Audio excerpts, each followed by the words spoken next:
নমস্কার, ইসিসিএন খবরে আপনাদের স্বাগত। আপনাদের সাথে আমি অন্তরা। বিস্তারিত খবরে যাবার আগে শুরুতেই হেডলাইন্স।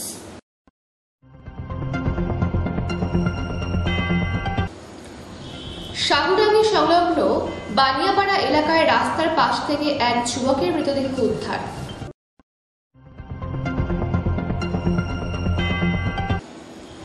পাট খেতে তুলে নিয়ে গিয়ে পঞ্চম শ্রেণীর ছাত্রীকে ধর্ষণের অভিযোগ তৃণমূল কর্মীর বিরুদ্ধে।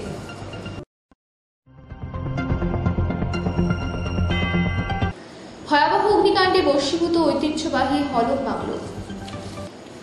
আসছে বিস্তারিত খবরে। শাহুডাঙ্গি সংলগ্ন বানিয়াপাড়া এলাকায় রাস্তার পাশ থেকে এক যুবকের মৃতদেহ উদ্ধার। খুনের অভিযোগ তুলল পরিবার। ঘটনাকে কেন্দ্র করে এলাকায় উত্তেজনা সৃষ্টি হয়।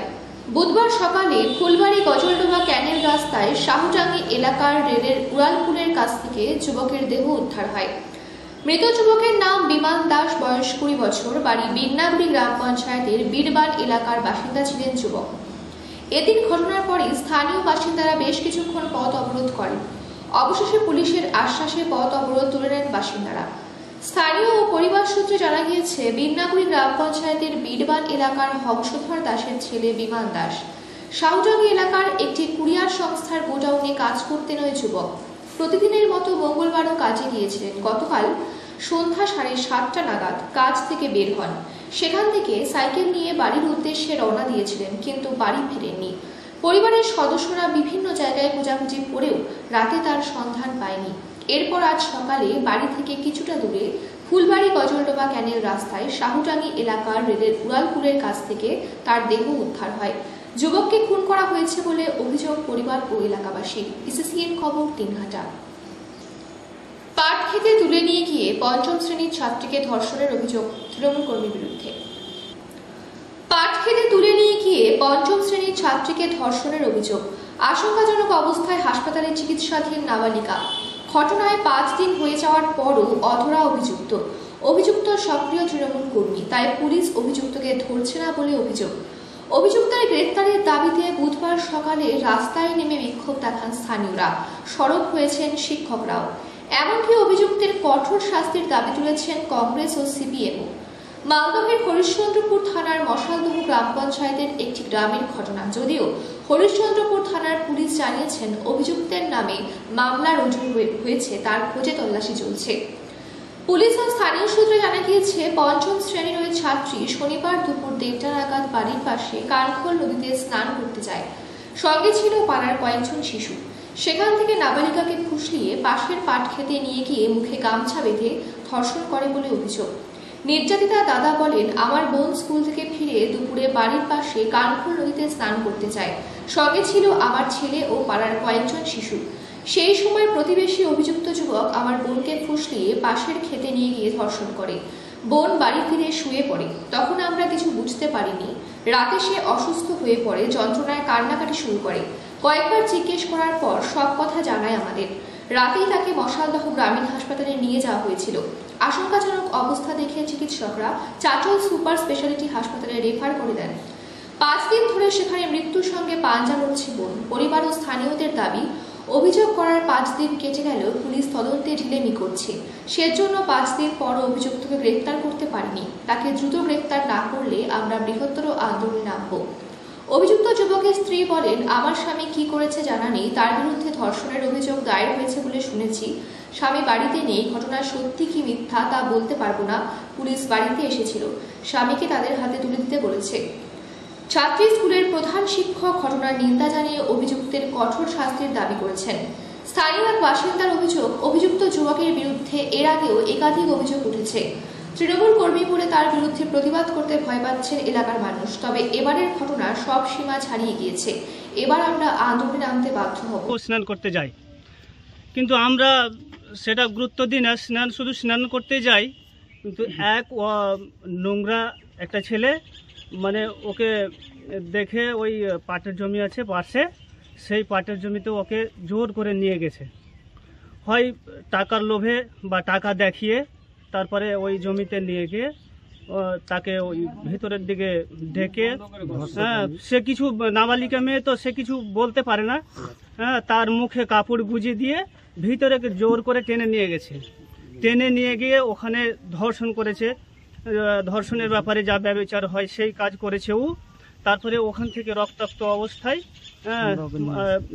পড়েছিল। সেখানে আমাদের ভাতিজা হোক বা ভাইয়ের ছেলে হোক, বাচ্চা চ্যাংড়া, ওরা দেখেছে। দেখার পরে আমাদেরকে খবর দিয়েছে। খবর দেওয়ার পরে আমরা সেখানে গিয়েছি। সেখানে গিয়ে দেখছি তো রক্তাক্ত অবস্থায় তার দেহ পড়ে আছে। আমরা সেখান থেকে উদ্ধার করে নিয়ে এসে বাড়িতে রেখেছি। তারপরে অজ্ঞান অবস্থায় আমরা তাকে হসপিটালে পৌঁছেছি।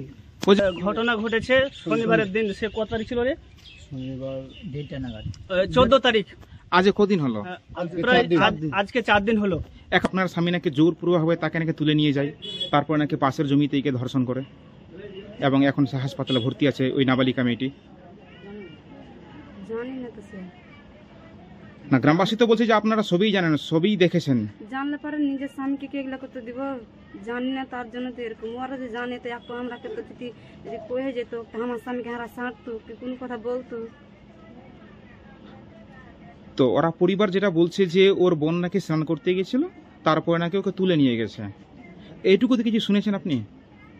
না, আমি শুনিনি। আপনার বাড়িতে পুলিশ এসেছিল? এসেছিল।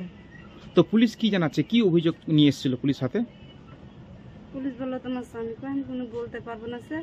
আমার স্বামীকে যখন মারামারি করে ওরাই মেরে কোনটা ভাগালছে, ধুনে কোনো খোঁজ খবর পাইনি।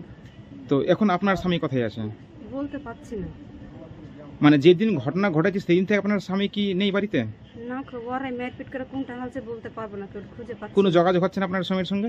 না স্যার। ব্যবস্থা গ্রহণ করে সেটা আবেদন করবে। মানে বুঝতে পারলাম গত শনিবার এলাকারই কেউ আর কি তার সঙ্গে খারাপ কৃত্য করেছে, জঘন্য একটা ঘটনা ঘটিয়েছে। এখন আপনারা কি দাবি করছেন প্রশাসনের কাছে? প্রশাসন এই ঘটনা যেটা খুব জঘন্য ঘটনা, একটা পঞ্চম শ্রেণীর ছাত্রী, পঞ্চম শ্রেণীর মেয়ে, ছোট বাচ্চা মেয়ের সঙ্গে এরকম একটা ঘটনা, এটা মেনে নেওয়া যায় না। এটার প্রশাসনের যথোপযুক্ত ব্যবস্থা গ্রহণ করা উচিত। ইসিসিএন খবর 3হাজার। ভয়াবহ অগ্নিকাণ্ডে ভস্মীভূত ঐতিহ্যবাহী হলং বাংলো। ভয়াবহ অগ্নিকাণ্ডে ভস্মীভূত ঐতিহ্যবাহী হলং বাংলো।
খবর 3হাজার। নর্থ মেড ডায়াগনস্টিক সেন্টার নিয়ে এসেছে দিনহাটাতে আপনাদের জন্য উন্নত মানের আল্ট্রাসোনোগ্রাফি ও সিটি স্ক্যান। এখানে প্রসূতিবিদ্যায় সুদক্ষ মহিলা রেডিওলজিস্ট উপলব্ধ। অভিজ্ঞ ও মান্যতাপ্রাপ্ত প্রযুক্তিবিদ বেঙ্গালুরুর খ্যাতনামা রেডিওলজিস্ট দ্বারা রিপোর্টিং। 15 মিনিট থেকে 2 ঘন্টার মধ্যে রিপোর্ট দেওয়া হয় ও এমার্জেন্সি স্ক্যানিং ও রিপোর্ট পরিষেবা উপলব্ধ। যোগাযোগ জামতলা কালী মন্দিরের নিকট, মদনমোহন পাড়া, দিনহাটা। ফোন নাম্বার 7001581766 অথবা 03581796218। আপনাদের পরিষেবায় আমরা সর্বদা প্রস্তুত। কাঞ্চনজঙ্ঘা এক্সপ্রেস ট্রেনের দুর্ঘটনায় এক রেল কর্তৃপক্ষের বিরুদ্ধে গাফিলতি ও তদন্তের নামে প্রহসনের অভিযোগ তুললেন শিলিগুড়ির মেয়র গৌতম দেব। বুধবার প্রথমে কাঞ্চনজঙ্ঘা এক্সপ্রেস ট্রেনের গার্ড নিহত আশিস দের পরিবারের সঙ্গে দেখা করেন তিনি। তারপর চৈতালি মজুমদারের বাড়িতে যান ও তার শারীরিক অসুস্থতার খবর নেন। শেষে শিলিগুড়ির নার্সিংহোমে যান আহত মালবাহী ট্রেনের সহকারী চালক মন্নু কুমারের সঙ্গে দেখা করতে। তবে মন্নু কুমার আইসিইউতে থাকায় তিনি নার্সিংহোমে গিয়েও তার সঙ্গে দেখা করতে পারেননি। তবে এদিন দুর্ঘটনার দায় ও সাদা কাগজে সই করিয়ে চৈতালি মজুমদারের নামে মালবাহী ট্রেনের চালক ও সহকারী চালকের বিরুদ্ধে অভিযোগ দায়ের ঘটনাটি পুরো পরিকল্পনা মাফিক করা হয়েছে বলে জানান মেয়র গৌতম দেব। কোয়ার্টারে থাকে, অস্থি এসেছিল, ক্লিনিক্যালি ডাক্তাররা বলছে ইজ অল রাইট, ঠিক আছে, কিন্তু সে সো শকড যে ও পুরো টমাটাইজড, ও কোনো কথা বলার জায়গাই নেই। মানে আপনি কি ওর মানে দুর্মুখী মানে যে আইসিইউতে তো কথা দেখলাম, ওকে আমি চোখ দিয়ে দেখলাম, ও পুরো মাস্ক পরা আছে, ওর অক্সিজেন না, মাস্কের নিশ্চয়ই কিছু মেকানিজম আছে, লিমিটাইজেশন চলছে, ড্রিপ চলছে, পেশেন্টই কথা বলার কোনো ইয়ে নেই, ও খালি ওর একটু ব্যথা ট্যাথা হলে বলতে পারছে, আর খুবই টমাটাইজড। প্রথমত ট্রেন দুর্ঘটনার 2 ঘন্টার মধ্যে রেলের সর্বোচ্চ যিনি সিও রেলওয়ে বোর্ড তিনি বললেন মারা গিয়েছেন, কিন্তু দেখা যাচ্ছে উনি বেঁচে রয়েছেন। ভেরি শকিং এবং মামলা করেছে। আমি ভাবতে পারছি না, বিশ্বাস করুন আমি কথা বলার স্টেজে নেই আজকে, আমি বলতেই পারছি না, আই এম সো শকড। বাচ্চা মেয়েটি আশিসদের মেয়েটা জেবিএস থেকে এমকম করেছে, কি বলবো ওইটুকু মেয়ে। না ও যেটা বলছে যে রেলওয়ে বোর্ড দুর্ঘটনা 2 ঘন্টার মধ্যে বলেছিল সিও রেলওয়ে বোর্ড বলেছিল সহকারী চালকও মারা গিয়েছে, দেখা যাচ্ছে এই মনু কুমার সিং কি এটা দেখলাম ওদের সিও যে ভদ্রমহিলা, তো দিল্লি থেকে না কোথা থেকে উনি প্রথমে এসব বলছে এবং উইচ হান্টিং হচ্ছে যে মৃত ব্যক্তিদের ঘাড়ে দোষ চাপিয়ে দাও, আর এ তো ক্লিনিক্যালি ফিট কিন্তু মেন্টালি তো একেবারেই আপসেট। এখানে ভর্তি করেছে, কথা বলা স্টেজে নেই, একেবারেই টমাটাইজড, ওর ব্যথা টাথাগুলো হালকাভাবে বলতে পারছে, আর কিছুই বলার। ওনার নামে তো কমপ্লেনও হয়েছে, ওনার নামে কমপ্লেনও করেছেন একজন সহযাত্রী রেল পুলিশের কাছে যে মানে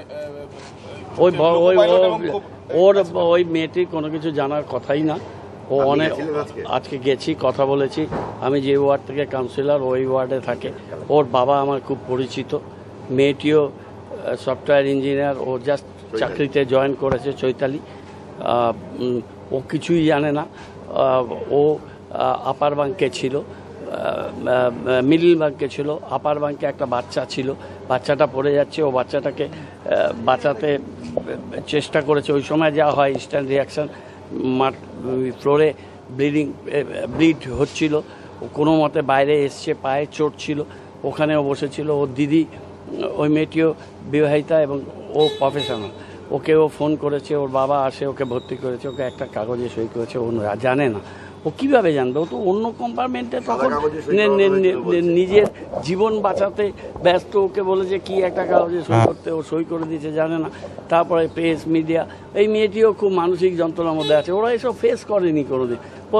ওর বাবা বলছে যে সকাল থেকে একদিকে ও ঘাড়ে ব্যথা, পায়ে এরকম সোয়েলিং ফুলে আছে, ওখানে ওর ফ্র্যাকচার হয়নি, কিন্তু ওর ওখানে একটা চোট আছে, সেই চোটটা নিয়ে 7 দিন বেড রিডেন একটা ডাক্তার অ্যাডভাইস করেছে। তার মধ্যে ওর ট্রেনিং হবে, ওর ট্রেনিংয়ে যেতে পারছে না, এর একটা মানসিক যন্ত্রণা। তার মধ্যে টিভি মিডিয়া তাকে দিয়ে সই করে দিয়েছে, কি কমপ্লেন কিছু জানে না। এই যে সব ব্যাপারগুলো হয়েছে। ইসিসিএন খবর দিনহাটা। বালুরঘাট পৌরসভার চেয়ারম্যানের বিরুদ্ধে কাটমানি নেওয়ার অভিযোগ এক ইলেকট্রিক্যাল ঠিকাদার সংস্থার।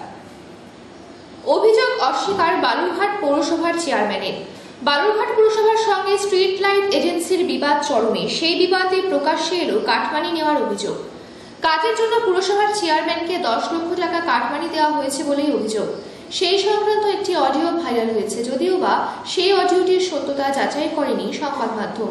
সেই অডিও কল বালুরঘাট পুরসভার এমসিআইসি বিপুল কান্তি ঘোষের বলেই দাবি, যদিও বা সেই কলের অডিওটি নিজের বলেই বিপুলবাবু স্বীকার করেছেন, কিন্তু তা অসম্পূর্ণ বলেই তার দাবি। এছাড়াও পুরসভার বিরুদ্ধে একাধিক অভিযোগ এনেছে এজেন্সির মালিক সৌমেন সরকার। তার অভিযোগ, সঠিক সময়ে বিল মেটাচ্ছে না পুরসভা। শুধু তাই নয়, বালুরঘাট পুরসভার চেয়ারম্যান অশোক মিত্র ও বিদ্যুৎ দপ্তরের এমসিআইসি বিপুল কান্তি ঘোষের বিরুদ্ধে 10 লক্ষ টাকার কাটমানি নেওয়ার অভিযোগ তুলেছে। এমন একাধিক বিষয় নিয়ে মুখ্যমন্ত্রীকে চিঠি করেছেন ওই এজেন্সির মালিক সৌমেন সরকার। পাল্টা পুরসভার দাবি মিথ্যে অভিযোগ। পথবাতির কাজ ঠিকমতো করতে পারছেন না ওই এজেন্সি, এমনকি পথবাতির টাইমার লাগাননি, তাই পুরসভার তরফে ব্ল্যাকলিস্ট করা হয়েছে। তাই এই মিথ্যে অভিযোগ আনা হচ্ছে। এর পেছনে রাজনৈতিক ষড়যন্ত্র রয়েছে বলে দাবি করছেন বালুরঘাট পৌরসভার চেয়ারম্যান অশোক মিত্র। কোনো বিষয় নেই, কিন্তু এভাবে কাটমানি নিয়ে পরিষেবা সঠিকভাবে না দেওয়াটা দুর্ভাগ্যজনক। যারা যে ঠিকাদার সংস্থা কাজ করেছে সে কাটমানি দিয়েছে, শুনতে পাচ্ছি আমরা সে দীর্ঘদিন ধরে তার বেতন পাচ্ছে না, টাকা পাচ্ছে না, বেতন দিতে পারছে না, সেই কারণে সে আর পরিষেবা বন্ধ করেছে। এইটাকে খুব সুরাহা করা উচিত। আর পুলিশ প্রশাসনের কাছে আমি আগ্রহ রাখবো এগুলো বিষয় নিয়ে আর তদন্ত করা দরকার। যদি সত্যি যদি চেয়ারম্যান টাকা নিয়ে থাকে তার বিরুদ্ধে দৃষ্টান্তমূলক শাস্তি হওয়া উচিত এবং প্রশাসনের উচ্চ আধিকারিক যারা আছে ডিএম এসডিও তাদের এই বিষয় নিয়ে খোঁজ নিয়ে এই চেয়ারম্যানের বিরুদ্ধে ব্যবস্থা নেওয়া দরকার। আর না নিলে আমরা এর বিরুদ্ধে পথে নামবো, আন্দোলন করবো। ইসিসিএন খবর দিনহাটা। ইসিসিএন খবর এখনকার মতো এই পর্যন্তই। আপনারা দেখতে থাকুন ইসিসিএন খবর, সবার মাঝে সবার সাথে।